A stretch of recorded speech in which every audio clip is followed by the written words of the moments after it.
Welcome home, Linda. The room was a mess, so I cleaned it up for you. Why did you do that? When I got home, not a single item was left in my room, I said, shocked. My son's wife entered the room laughing. There's no need to be so shocked. I did it for the good of the house. I couldn't understand her laughter and actions. Where are my things? Over there, she said, pointing outside. I saw flames rising in the yard. Then it hit me. I ran outside barefoot to find my clothes and personal belongings being burned. What shocked me more was seeing a painting given to me by my late husband among the flames. Now it was nice and clean.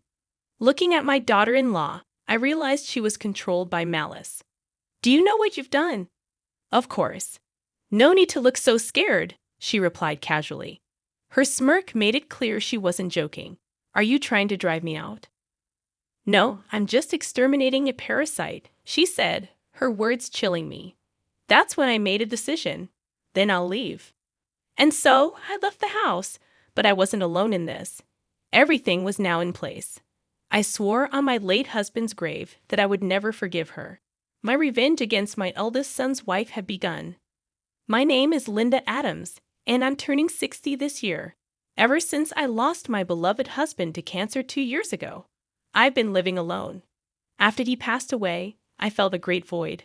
But I'm finally getting used to living by myself again. One last thing for me to do. Linda, a gift, should be arriving at your house soon. Those were my husband's last words. I reminisce about the times I had with him. He was a hard-working businessman at a well-known company, and our meeting came about through a mutual acquaintance. But we quickly hit it off and smoothly progressed to marriage. Since then, it has been nothing but bliss. We've got our son now. I've got to work even harder, I said, thinking about our family. Yeah, but don't overdo it. I have a precious wife and son to look after, my husband replied. At 28, I gave birth to our son, John, and 4 years later, our daughter, Emily, was born. I worked hard every day as a homemaker, which was also my husband's wish. He acknowledged my efforts, and as a result, he left us more than enough savings and assets. However, even in such a life, changes occur. I'll be coming back home soon. Isn't your work too hectic? My husband asked. No, it's settled down now, so it's fine. And I know it's short notice, but I'm thinking of coming back next Saturday, he said. That's fine. I'll be home. I was looking forward to seeing John. It had been a while. But I had forgotten something important. Then, on Saturday, he came home. Welcome back. You must be tired. Take it easy, I said, greeting him. Hello, Linda. It's been a while, he replied. I had completely forgotten, but I was not fond of John's wife, Julie. She had been looking down on me and making snide remarks even before they married. Welcome, Julie, I offered, but it felt strained. Julie seemed to catch on and gave a smirk. We're planning to stay over tonight, so please take care of us, Julie said, making herself comfortable as if it were her own home. It almost seemed as if she was testing how comfortable our house was. In the end, they stayed for 2 days, and it was a continuous strain on my heart. I thought that would usher in the return of peaceful daily life. But that was quickly about to change. Mom, I need to talk to you about something, my son said about a week later. I had a bad feeling. Actually, Julie has. Hold on a sec. I took a deep breath. Sorry, what about Julie? Oh, right. So Julie wants to live with you. Live together, my son said. It was totally unexpected. I asked for the reason.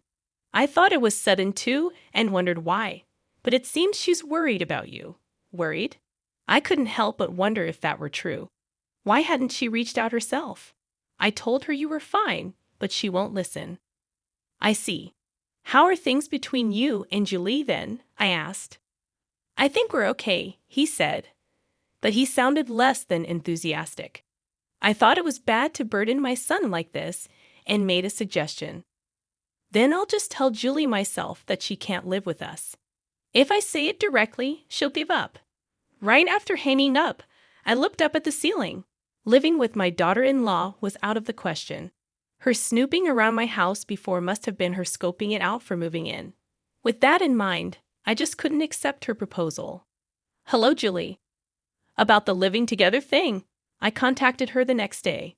I wanted to settle things quickly before they got more complicated. You heard from John, didn't you? Her voice was clearly excited. She must have thought living together was a possibility. I've heard the story, so we can't live together, I said firmly. There was a moment of silence. She must have been shaken. Why not? As you get older, wouldn't it be better for you to have someone around? She suggested. Maybe so, but I'm fine on my own, I replied. Don't say that. I'm really worried about you, she said, her concern appreciated. But all right, if that's what you want, I said, and it seemed she had accepted it for now. I thought I could return to my peaceful daily life. Indeed, things seemed calm as usual for the next couple of weeks, but Julie hadn't given up yet. Hello there. One afternoon she came over. Julie, what are you doing here? I asked. I've come to talk about a proposal today. Can I come in for a sec? Before getting an answer, she walked right into the house, taking a seat on the couch as if it were her own. She began to speak. How about we try living together for a bit? Excuse me? We've lived together on a trial basis, and then decide if we want to make it a permanent arrangement. If you don't like it, I'll move out, she suggested. I racked my brain desperately. A wrong decision now could lead to irrevocable consequences. Does John know about this? Oh, don't worry about that, she replied, then began to call my son. I waited for the phone call to end, pondering what to do next. John says to talk to you. Here you go, she said, handing me the phone. Hello, John.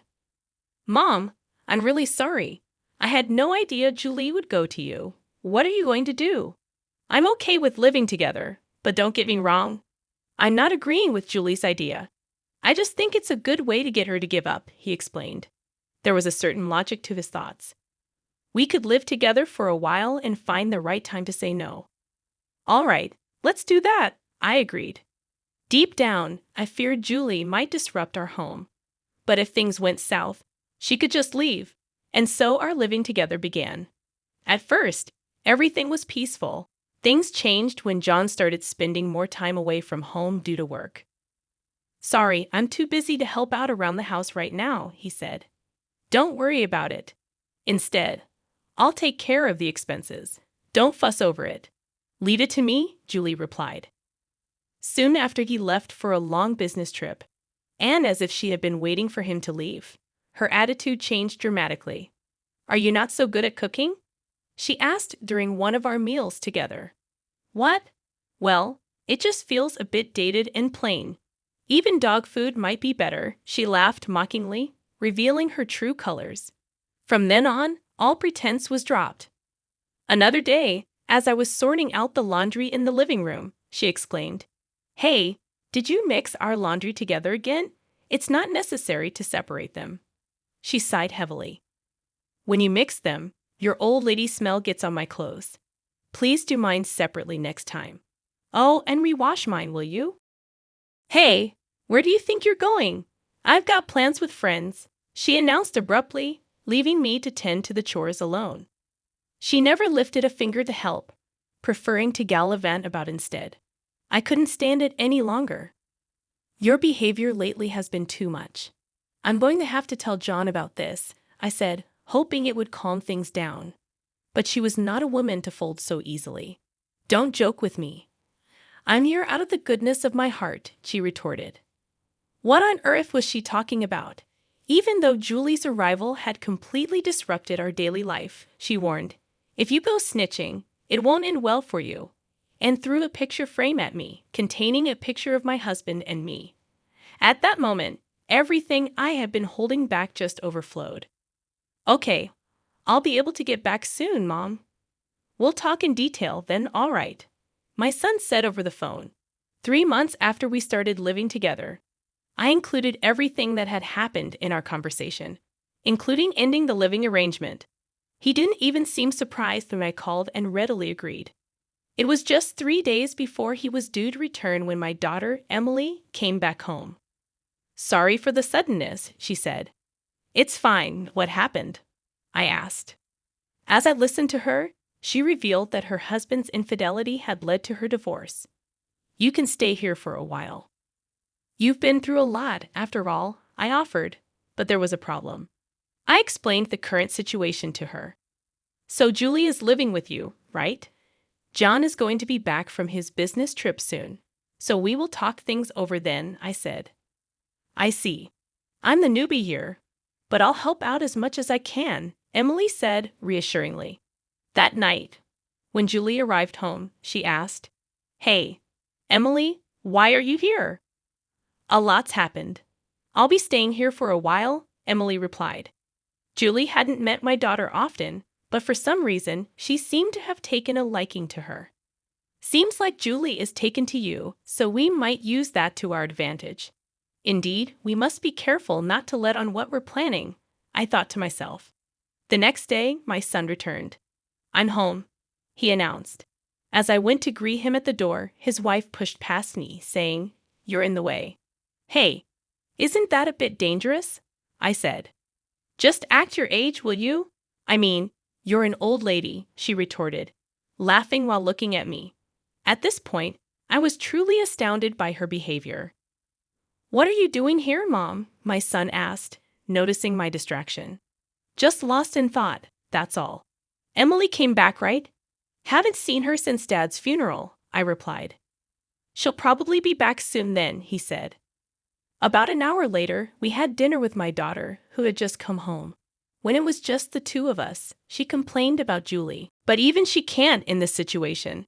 It's been a really long time since we had such a peaceful family meal. My son's wife seemed to be in a better mood and started drinking. Julie, don't you think you're drinking too much? I asked. I'm fine. This is nothing, she replied, dismissing my concern. Is she not good with alcohol? My daughter asked. I don't think that's the case, I replied, but my son's wife continued to pick on me, emboldened by the alcohol. Why don't you have a drink with us? She insisted. I'm not good with alcohol, I said. What? What are you talking about? You can't deny my request, she said, becoming increasingly aggressive. That's enough, right? You're clearly drunk, my daughter intervened. I'm still okay. I'm worried too, I said. In the end, Julie was taken to her room by my daughter. Looks like Julie's gone to sleep. If she's drunk and asleep, she won't be up for a while, so it should be fine, my daughter reassured us. Then it's time for the main event, my son said, and so the three of us talked about Julie. We intended to tell her that we were going to dissolve the living arrangement anyway. Are you okay with that, John? She is your wife, after all, I asked. I had my share of the blame for letting things get out of hand. But what's the right thing to do? My son pondered. We were at our wits' end, and no good ideas came to mind. Then my daughter asked a question. First off, why did Julie want to live with us in the first place? She asked. Hearing that, I indeed wondered. I realized I had never asked her or my son for a clear reason. John, don't you know anything? My daughter pressed. Last time I asked, she said she was worried about Mom, but that's probably a lie. Like, what if it's this house she's after? It's pretty big after all, my son speculated. That could be possible. Even before and after moving in together, I felt like Julie was always sizing up everything in the house, I admitted. So how about this idea? My daughter proposed, and it was a suggestion we hadn't even considered.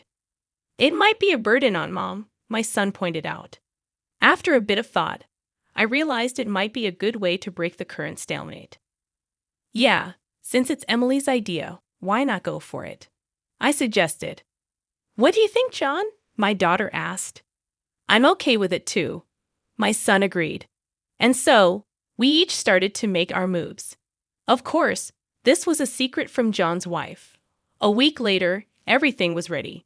However, since there was a chance of being turned down for any number of reasons if I talked about it alone, we decided to bring up the living arrangement issue again, all three of us together.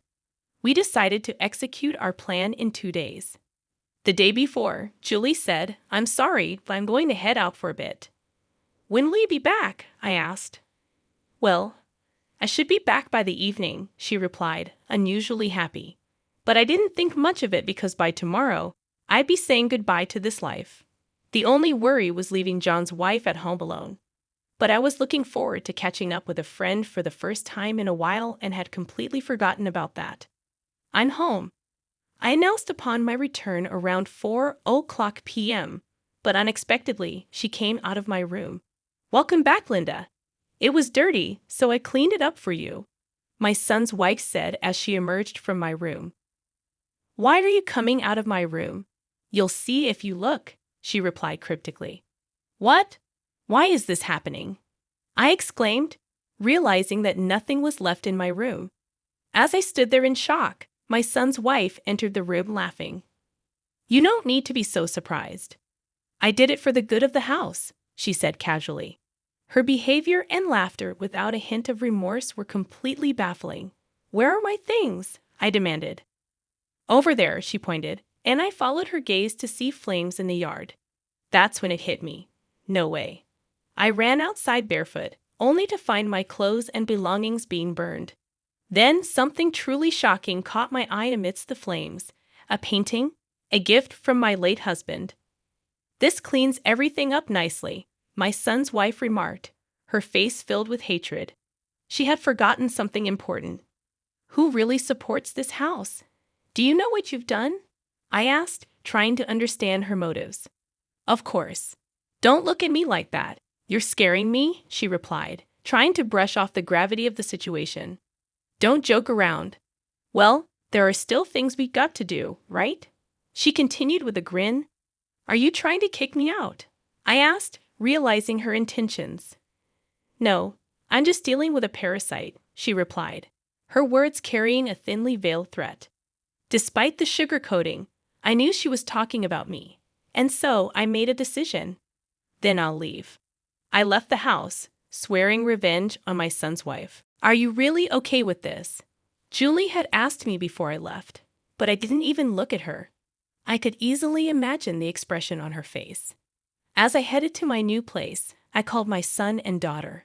"I'm moving to the new house today, a bit ahead of schedule," I informed them. "Got it. I'll tell Emily. Then I'll see you there," my son replied. When I arrived at the new house, I sat on the sofa, feeling a bit excited about starting a new life. About an hour later, John and Emily arrived. I didn't expect such an amazing house. "How did you manage to get a place like this?" I asked. "I asked a friend of your father's, and he said this house was vacant. It kind of resembles our old place too, so I made a quick decision," my son explained. We had a pleasant time, but soon we all wore serious expressions. "For now, let's just give Julie the address.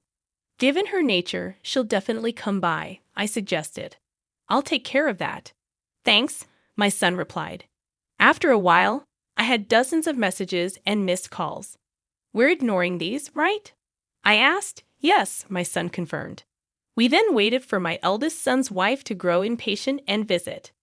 After spending a few days relaxing in the new place, someone visited us. Looking at the outside through the window, there stood Julie, looking exhausted. "She's here. Time to greet her." "I'm kind of nervous," I admitted. "Don't worry. There are 3 of us," my daughter reassured me. I knew this was the moment of truth. "You came, Julie? What's this all about, Linda?" "What do you mean?" she asked as she entered the living room. So all the players were present, and we faced each other in the living room. "I didn't know you had so much money, Linda," my son's wife remarked. "Well, of course you didn't. I didn't tell you. From now on, we plan to live here together." "Sorry for keeping it a secret," I replied. Suddenly, my son's wife's demeanor completely changed to a smile. Perhaps she thought she would be able to live in this house too. "Well, you could have said something sooner." "Why were you keeping Mom, John?" my son's wife asked. "Mom told me not to say anything about it, like a surprise," my son explained, trying not to laugh as he watched his wife, who had gotten the wrong end of the stick and was getting all excited. The first to break the news was Emily. "Julie, I'm sorry, but it's just going to be us living here." "What?" Julie's eyes went wide as saucers. "Emily's right. There's no place for you in this house." "Why not?" You destroyed my most cherished memory, Julie protested. That was because you were the one who suggested living together. But I bet you really wanted to drive me out. What were you after, my house or money? I confronted her. My son's wife looked down in silence. She must have hit the nail on the head. But why such a mansion? Did you ask John for this? I questioned. This time, my son interjected, you seem to be under some misconception. But since we've been living together, I haven't paid a cent for living expenses. That's a lie, my son's wife explained. It's not a lie. I didn't want to burden John, so I paid for everything. You wouldn't know that, I explained. Then she started to smile at me ingratiatingly. We got our wires crossed a bit. But there's still time to make it right. Let's start over, my son's wife insisted, going on and on about how much better it would be for her to live with us. Finding the situation absurdly funny, I took her hand and smiled sweetly. You're a parasite. Why don't you take a good look at yourself in the mirror, John? Say something. You're on my side, right? I thought I was. But there's no excuse for this level of awfulness, my son replied, clearly torn. Don't be ridiculous. Why am I the one? Just give it up. No matter how much you beg, this fact won't change, I added firmly. But I will never forgive you for what you did to me, my son's wife protested, desperation evident in her voice. No one in the room was on my son's wife's side, not even her husband. As I watched her face contort with despair, I felt the weight lifting off my shoulders. So, you need to leave this house and that house too. That house too. Well, that house is in my name, and I can't let a stranger live there, she argued. A stranger? You mean sadly, that's the situation, I replied calmly. At that, my son's wife began to scream, throwing and smashing things around her. Call the cops, John. Stop her. Okay, I got it. My daughter quickly phoned the police. Stop this rampage now. Hey, back off. My son intervened, trying to calm the situation. Finally, the chaos was brought under control when my son tackled and restrained his wife. In the end, Julie was escorted away by the police, glaring at us as she got into the squad car. But at this point, there was nothing we could do. I felt no sympathy, just a sense of serves you right. Above all, she was getting her just desserts for ruthlessly destroying the memories of my husband. After everything that's happened, I can't live with her anymore. I have faith that he will handle things well, my son affirmed. I'm counting on you. Afterward, I replied. John and Julie got divorced, of course. It wasn't an easy process.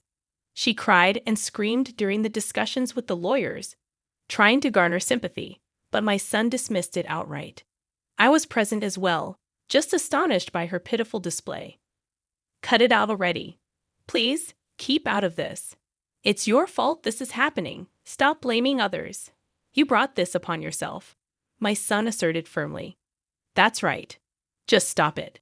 No matter how much you beg, I'm not changing my mind. That's the way it is, I added, smiling to show that I meant it. Since that day, Julie stopped complaining, and we finally had peace. I felt a slight easing of the guilt I had towards my husband. Turns out, Julie, now evicted and jobless, was hopping from one friend's house to another, having become a housewife upon marrying my son. She had no employment. Is it okay for us to live here now? My son asked tentatively. Indeed. I've said plenty to Julie, but don't worry about it. You're welcome to stay as long as you like, I reassured him. The ashes may remain, but not all memories of my husband have disappeared.